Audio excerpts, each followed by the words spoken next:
आइए देखें क्या है आज की खबरों में। वार्ड क्रमांक 30 मानिकपुर दशहरा मैदान में आयोजित मानिकपुर महिला कबड्डी प्रतियोगिता 2023 का फाइनल पूर्व महापौर रेणु अग्रवाल के मुख्य आतिथ्य में व विकास सिंह के अध्यक्षता में संपन्न हुआ। कार्यक्रम में मुख्य रूप से सपना चौहान, सुनील शर्मा, सीताराम चौहान, अमन पटेल, अरुण यादव, विक्की वैष्णव उपस्थित रहे। प्रतियोगिता का फाइनल मैच रेखा चौहान एवं उदिता टीम के बीच खेला गया, जिसमें रेखा चौहान की टीम विजेता रही, उप विजेता उदिता टीम रही और तृतीय गीता टीम रही, जिसमें मुख्य अतिथियों के द्वारा पुरस्कार वितरित किया गया। और फाइनल मैच चलता हुआ ऑडियंस पूरे जोश में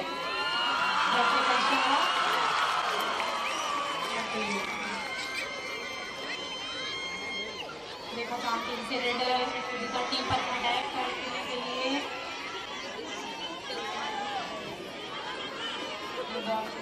सारा बोनस ले लिया है। तालियों के साथ स्वागत करें। बोनस के साथ अपना खाता खोला है। स्कोर 1 पर उदिता टीम, स्कोर 2। उदिता टीम से रेडर मैदान पर मैच करने की कोशिश और एक गोल ले लिया है। तालियों के साथ स्वागत करें। स्कोर 3 पर पहुंच चुकी है उदिता टीम। रेखा चौहान टीम स्कोर 1 और 1 ले लिया। रेखा चौहान टीम का स्कोर जा पहुंचा है 2 पर। अच्छी खेल रही है दोनों टीमें, कांटे की टक्कर। ये फाइनल मैच देख रहे हैं आप ऑडियंस, पूरे उत्साह के साथ। कार्यक्रम की अध्यक्षता कर रहे विकास सिंह ने बताया कि राजस्व मंत्री के निर्देश पर मानिकपुर की गृहिणियों के लिए यह कार्यक्रम आयोजित किया गया, जिसको व्यापक रूप से मानिकपुर के लोगों ने समर्थन दिया एवं कार्यक्रम में सम्मिलित होकर अपने कौशल का परिचय दिया। विकास सिंह ने सफल कार्यक्रम के लिए समिति व वार्ड क्रमांक 30 के सदस्यों को बहुत बहुत बधाई दी।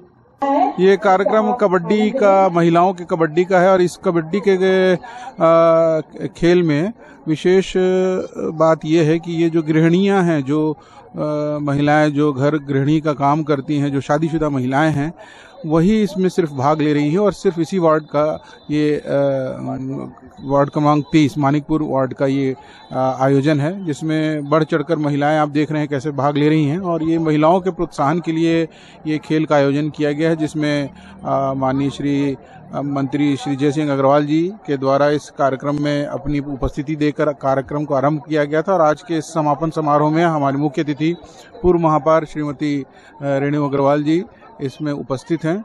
और ये महिलाओं को सशक्तिकरण करने के लिए, महिलाओं को मजबूत करने के लिए ध्यान में रख के ये कार्यक्रम का आयोजन किया गया। अभी एक बच्चों ने इस कर्मा नृत्य भी रखा था। इसके पहले छोटी बच्चियों ने भी अपना नृत्य प्रस्तुत किया था।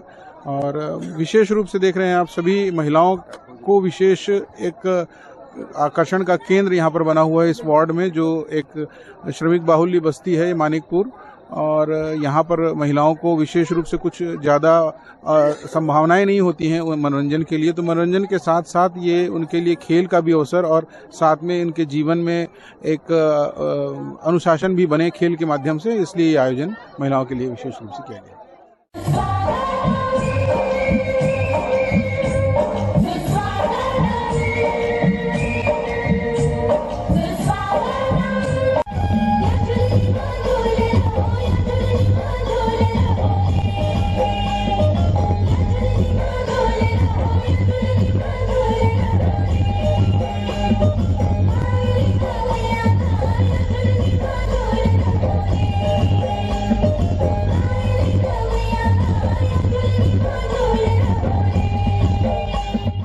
महिलाओं के द्वारा आयोजित कबड्डी प्रतियोगिता महिला के लिए रखा गया था।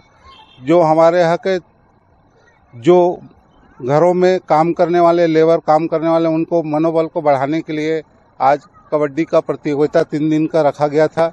आज दिनांक 22/1/2023 को कार्यक्रम का समापन कार्यक्रम रखा गया था, जिसमें पूर्व महापौर रेणु अग्रवाल जी आई हुई हैं और इस कार्यक्रम का लोगों का मनोबल बढ़ाने का कार्य कर रही है। और आज हमारे यहाँ एक सांस्कृतिक कार्यक्रम भी रखा गया था उनके आने के उपलक्ष्य में, महापौर के आने के उपलक्ष्य में। और उस कार्यक्रम में बहुत सुंदर बच्चों ने प्रस्तुति दी। नमस्ते कोरबा न्यूज के लिए संतोष अग्रवाल के साथ अजय अग्रवाल की रिपोर्ट।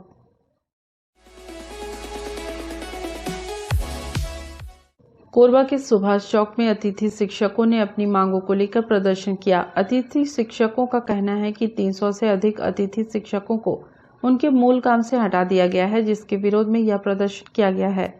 राज्य सरकार को आड़े हाथ लेते हुए शिक्षक फेडरेशन के संरक्षक सुरेश द्विवेदी ने सरकार पर वादा खिलाफी का आरोप लगाते हुए कहा कि चुनाव के पहले सरकार ने उनके मंच पर आकर अतिथि शिक्षकों को नियमित करने की बात कही थी। आज अतिथि शिक्षक संघ की ओर से नियमितीकरण के संबंध में ज्ञापन प्राप्त हुआ है माननीय मुख्यमंत्री जी के नाम पर। इसको कलेक्टर महोदय के माध्यम से शासन को मूलतः प्रेषित किया जाएगा। सरकार से हम लोग का सिर्फ एक छोटी सी मांग है। हम लोग का इतने दिन से 7 साल से हम लोग नक्सलवाद क्षेत्र में सरगोजा और बस्तर जैसे क्षेत्र में हमारे साथी लोग शिक्षा के क्षेत्र को बहुत अच्छे से उठाने का प्रयास कर रहे हैं। सरकार जन घोषणा पत्र में सरकार अपने आने के पहले, कांग्रेस सरकार सत्ता में आने के पहले हम लोग को एक वादा की थी कि जैसे ही मेरी सरकार बनेगी 10 दिन के अंदर आप लोग को नियमितीकरण किया जाएगा। लेकिन 10 दिन क्या 10 महीने हो गए, अभी तक 4 साल हो गए सरकार के, लेकिन हम लोग को नियमितीकरण नहीं मिल पाया है। और उसके साथ ही साथ हमारे 300 साथी वंचित हैं, कुछ साथी प्रभावित हैं। अभी भी मैं जिस स्कूल में कार्यरत हूँ वहाँ भी ट्रांसफ़र, प्रमोशन और बोलना चाहिए नई भर्ती के माध्यम से हमारे जगह पे रेगुलर शिक्षक को आ रहे हैं, है ना। भर्ती जो हम लोग का हुआ है पूरा नियम प्रोसीजर से हुआ है ना। जिस प्रकार पहले हम लोग विद्या मितान के रूप में हम लोग कार्य करते थे, हम लोग कंपनी, ठेका कंपनी के अधीन काम करते थे। सरकार जैसे आई तो अपने अंडर में ली, हम लोग को अतिथि में कन्वर्ट कर दी। लेकिन जिस प्रकार से कैबिनेट मीटिंग में हम लोग के हितों के संरक्षण की बात बोली गई थी, लेकिन आज तक हम लोग का हितों का संरक्षण नहीं हो पाया है और हमारे साथी लगातार वंचित, प्रभावित होते गए हैं। हम सरकार से सिर्फ एक प्रार्थना करते हैं कि हमारी छोटी सी प्रार्थना है कि आपने जो बोला है वही हमको दीजिए। हमारे जितने भी वंचित साथी हैं उनको अंदर करते हुए, उन लोग की बहाली करते हुए, प्रभावित साथियों को बहाली करते हुए, और जिनके जगह पे जिस भी स्कूल में हमारे साथी कार्यरत है, रेगुलर शिक्षक है, तो रेगुलर शिक्षक को वहां से हटा के हम लोग को नियमितीकरण की प्राथमिकता देनी चाहिए। हम लोग को मेन जो है, कांग्रेस सरकार ने जब उनका चुनाव हुआ था तब वो बोले थे कि विद्या मितान अतिथि शिक्षक जितने भी उनको नियमितीकरण करेंगे करके, लेकिन अभी तक हमको नियमित नहीं किया गया है और हमारे 300 साथी जो है प्रभावित और वंचित हो चुके हैं और घर में बैठे। और आज हम अपने लिए संघर्ष कर रहे हैं कि हमको नियमितीकरण चाहिए, हमारे प्रभावित वंचितों की बहाली चाहिए। हम टोटल मिला के 2000 से 2200 के बीच है और 300 प्रभावित वंचित है, तो हमको उनकी बहाली के साथ साथ प्लीज नियमितीकरण करिए। हम बहुत इंतजार में है कि हमको सरकार जल्दी ही करेगी और इसी उम्मीद से आज हम यहाँ बैठे हैं, धरने पे बैठे हुए हैं। हम हड़ताल करेंगे, अनिश्चितकालीन हड़ताल करेंगे और अपने हक के लिए लगातार लड़ते रहेंगे जब तक हमको नियमितीकरण मिल नहीं जाता और वंचित प्रभावितों की बहाली नहीं हो जाती। 2021 मार्च से मैं यहाँ से प्रभावित हूँ, जो कि टोटल कोरबा जिले में हम लोग 40 लोग प्रभावित हो चुके हैं जो अभी तक अंडर नहीं आए हैं। जबकि कांग्रेस के जन घोषणा पत्र में लिखा गया है कि हमारे सरकार आते ही हमें 10 दिन के दिवस नियमितीकरण किया जाए करके। सर आज 10 दिन का सर 4 साल हो गया। 4 साल होने के बावजूद सर नियमितीकरण तो दूर के बात हमें प्रभावित और वंचित कर दिया गया, जो कि अभी तक राज्य स्तर पर 300 विद्या मितान प्रभावित हुए हैं और हमारे जो जिला स्तर पर हम लोग सर कोरबा जिला में 40 लोग प्रभावित हुए जो अभी तक हमें बहाली नहीं किया गया है। सर अगर हमारी मांग अगर पूरी नहीं होगी तो हम तो सर राज्य स्तर पे सर जाएंगे और धरना देंगे, अनिश्चितकालीन धरना देंगे और हमारे जब तक मांग पूरा ना हो तब तक हम लोग वहीं पर बैठे रहेंगे सर, अनशन की तरह। सर हमें कई प्रकार के उग्र आंदोलन भी कर सकते हैं सर। अगर आपकी मांग पूरी नहीं होती तब अनशन पे बैठेंगे? अनशन पे बैठेंगे सर। नमस्ते कोरबा न्यूज के लिए अजय अग्रवाल के साथ आलोक यादव की रिपोर्ट।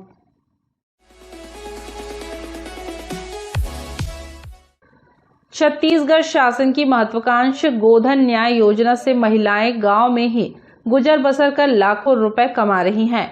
कोरबा जिले के जनपद पंचायत पाली के ग्राम पंचायत पुटा के लक्ष्मी स्व सहायता समूह की महिलाओं ने गौठान में 76 क्विंटल वर्मी खाद बनाकर एवं उसे बेचकर 1,45,000 रुपए की कमाई की है, जिससे महिलाओं की आर्थिक स्थिति मजबूत हुई है। वर्मी खाद से लाभ पाकर ग्रामीण महिलाएं खुश हैं, जिससे ग्रामीण अर्थव्यवस्था मजबूत हो रही है। लक्ष्मी स्व सहायता समूह के अध्यक्ष केजाबाई को राम ने बताया कि उसके समूह में 12 महिला सदस्य हैं। वह सभी गौठान में खरीदे गए गोबर से वर्मी खाद तैयार करती हैं। 1,47,000। अच्छा, बांटे हैं। 12,000 और दीदी सब। अच्छा, 12,000 दूरी से बांटे हैं। तो ये आजीविका के चला के अच्छा साधन मिले है। गौठान में लक्ष्मी स्व सहायता समूह के बन चलावत थी गौठान ले मला अच्छा फायदा मिला थे। खाद बनाए थे हमन खाद बना था। अच्छा, कौन सा खाद बना था? केचुआ खाद, वर्मी कंपोस्ट। कितना बना है अभी तक के?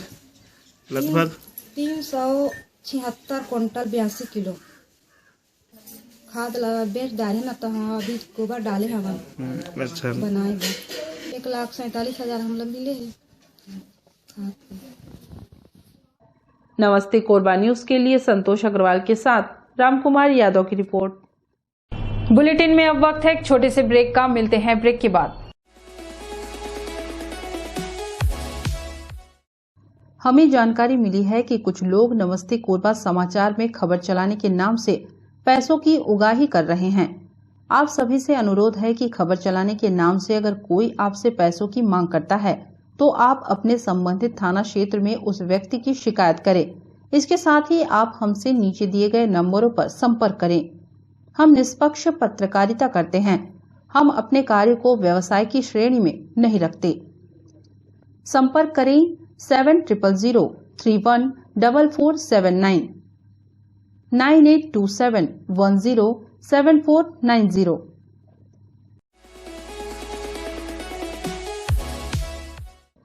छत्तीसगढ़ के पावनधरा ऊर्जाधानी कोरबा के स्थल सीतामढ़ी गोकुलगंज में स्थित श्री विद्यापीठम अपने आप में पिछले कई वर्षों से आस्था का केंद्र बना हुआ है।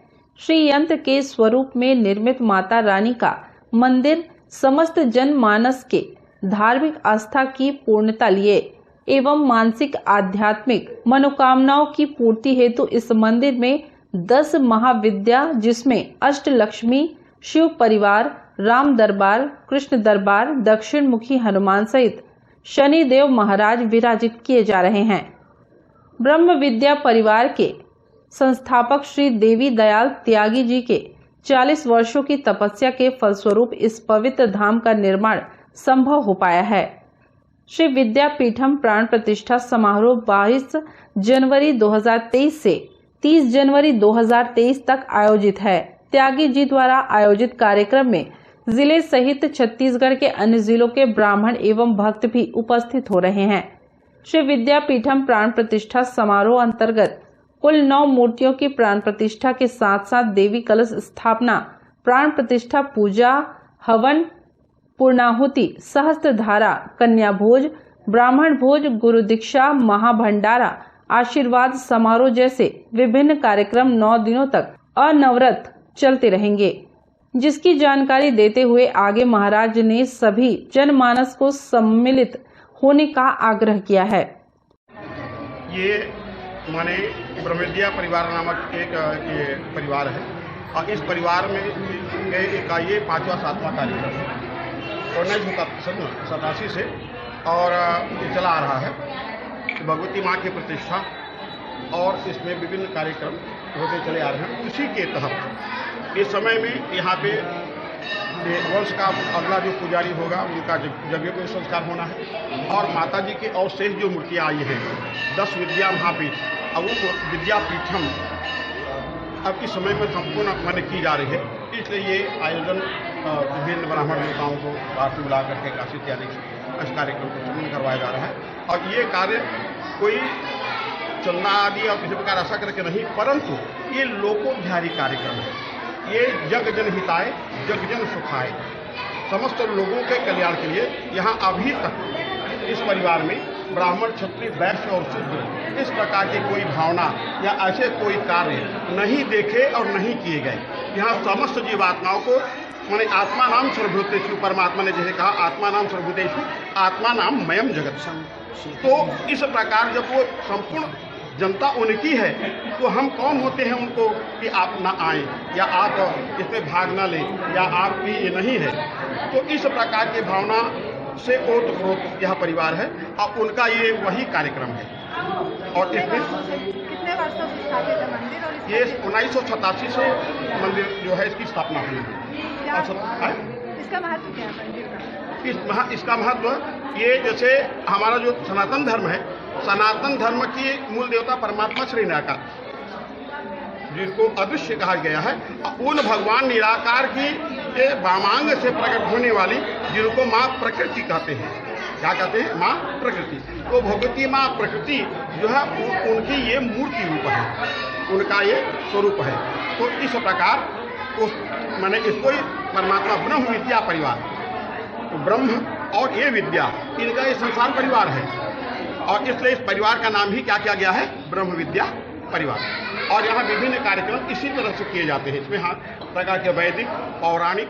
यहाँ आज जो देवी देवताओं की प्रतिष्ठा का कार्यक्रम था, उसके निमित्त आज कलश यात्रा निकाला गया। वहाँ ये रानी गेट है, वहीं से जल भर के हम लोग पुनः जल लेके आए हैं कलश यात्रा। और इसके बाद पंचांग पूजा होगा।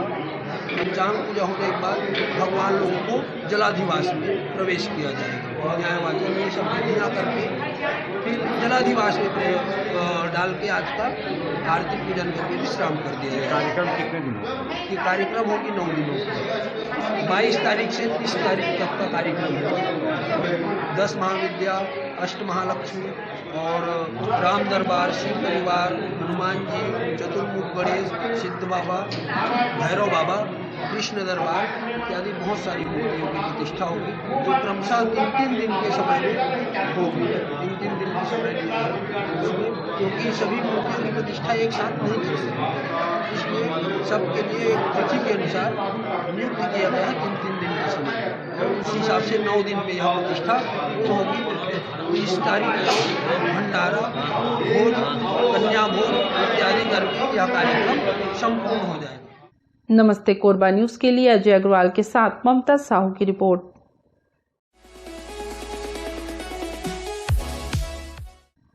छत्तीसगढ़ कांग्रेस के प्रांतीय अधिवेशन के लिए एक महत्वपूर्ण बैठक कोरबा में संपन्न हुआ, जिसमें आगामी दिनों में होने वाली प्रांतीय बैठक के लिए राजीव गांधी ऑडिटोरियम का चयन किया गया है, जहां लगभग 500 शिक्षकों का राज्य के विभिन्न क्षेत्रों से आगमन होगा और इस प्रांतीय सम्मेलन के माध्यम से शिक्षकों को होने वाली समस्याओं का भविष्य में कैसे निराकरण हो, उसके बारे में विस्तृत रूप से चर्चा करने की बात प्रांतीय अध्यक्ष ने की है।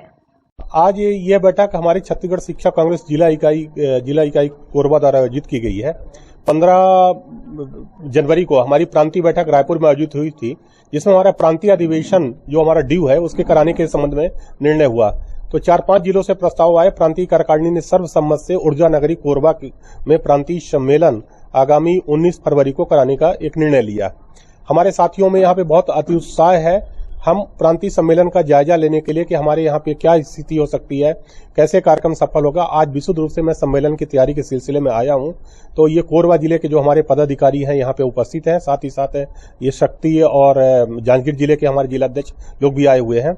साथ ही आदरणीय जेपी खरे जी जो कोरबा में हमारे छत्तीसगढ़ कर्मचारी अधिकारी महासंघ के जिला संयोजक है, तो वो भी यहाँ पे उपस्थित है। तो हमारी वही एक चर्चा चल रही है और इस सम्मेलन का विशुद्ध रूप से उद्देश्य हमारा यही है कि सम्मेलन और आंदोलन दोनों के अभिप्राय एक ही रहते हैं।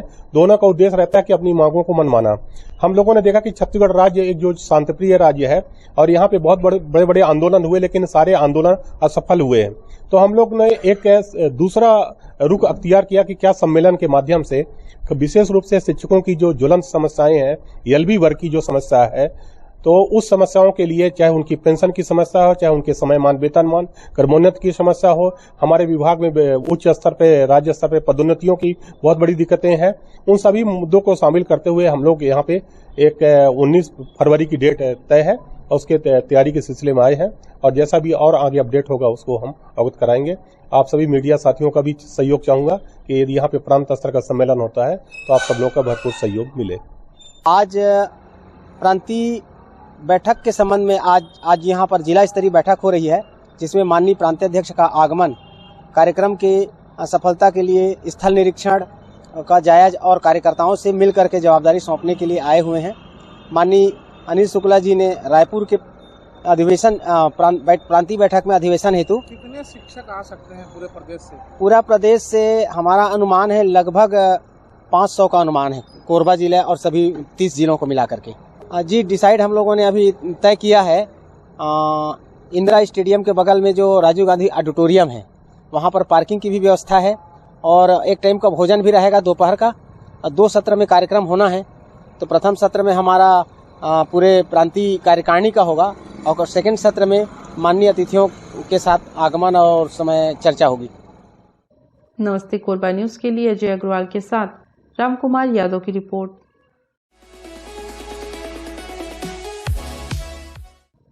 कोरबा जिले में भीषण सड़क हादसा हुआ है, जहां बारातियों से भरा ट्रैक्टर ट्रॉली गड्ढे में अनियंत्रित होकर पलट गया। हादसे के वक्त ट्रैक्टर में 20 से 25 लोग सवार थे। वहीं घटना में मौके पर ही एक की मौत हो गई, साथ ही 6 लोग घायल हैं। बता दें कि ट्रैक्टर ट्रॉली पलटने से 45 वर्षीय विद्यानंद की मौत हो गई। घायलों को 108 के माध्यम से जिला अस्पताल में भर्ती किया गया है। बारातियों से भरा ट्रैक्टर सीपत थाना अंतर्गत नवागांव से हरदी बाजार आया हुआ था। इसी दौरान ये हादसा हुआ है। पुलिस इस मामले की जांच कर रही है। नमस्ते कोरबा न्यूज के लिए अजय अग्रवाल के साथ रामकुमार यादव की रिपोर्ट। न्यूज के इस बुलेटिन में बस इतना ही। न्यूज अपडेट के लिए जुड़े रहें हमारे YouTube channel, Facebook, Telegram, Instagram, Twitter को सब्सक्राइब, लाइक, कमेंट करना ना भूलें। नमस्कार।